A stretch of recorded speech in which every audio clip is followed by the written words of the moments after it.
desperately wanted to be a part of this film. I think for a whole sort of plethora of reasons. I think the personnel, the people that are making it, the script was beautiful. Mr. Mangold's a director that I have the utmost respect for, somebody who I've tried to work with in the past, and I will continue to want to work with him. You know, when you find a script that's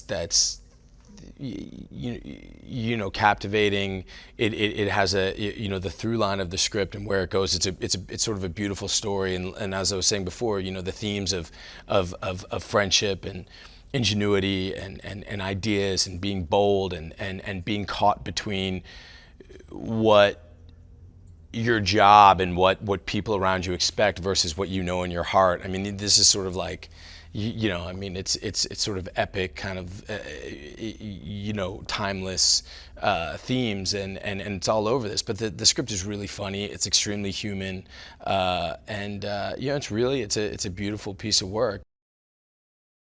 I've really gotten to know Matt a bit on this job, and I just think he's equal parts just a brilliant artist and such a kind and genuine and awesome human being, and I'm so grateful for the people. It's one of the best things about this job is the people you meet on the down the road, and Matt Damon, I can't say enough good about him. This idea to go and to buy Ferrari, was an extremely fascinating idea, and I love the way it sort of is set up with Iacocca, because the idea, he pitches it to Ford and he sort of falls flat on his face, but he finally wins them over and he finally gets the blessing, and he goes over and he tries to buy Ferrari, and it gets thrown right back in his face. And I think 99 guys out of 100 at that point would tuck tail and run. But what Iacocca does is he goes back and he figures out a way to stoke Ford and to align himself with Ford and say, hey, let's go beat these guys. When you look at everything that's going on in the world, honoring what you really believe in your heart is right, and honoring the people that you've given your word to, versus just trying to do what's right for the people that you work for.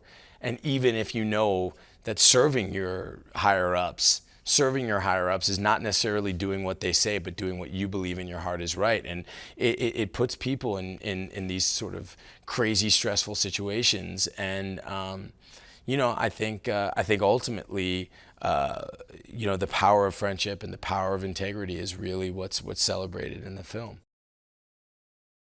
These are highly, highly ambitious human beings, and the way in which their relationships with their ambition are very, very different. And whether it's corporate, whether it's artistic, whether it's grouping people together, who knows? But I think somehow, in not a smooth way at all, these unbelievably talented, ambitious people all collided with each other, aligned with each other, fought with each other, and the outcome was this ridiculously powerful, awesome automobile, and this, this unbelievable feat of man and machine. The times they are changing, man. It's the 60s in America, and here comes, Lee Iacocca, son of an immigrant, grew up blue collar, Allentown, talks a little bit different, a little bit rough around the edges, doesn't have blonde hair, blue eyes. He sticks out, and he is a real threat to BB. And I think these two guys, they just, they do not like each other. Hey, it's Lisa here with a movie extras fact. Now, while Independence Day's visual effects are littered with CGI, one of its more compelling scenes is a scene in which the aliens set fire to New York.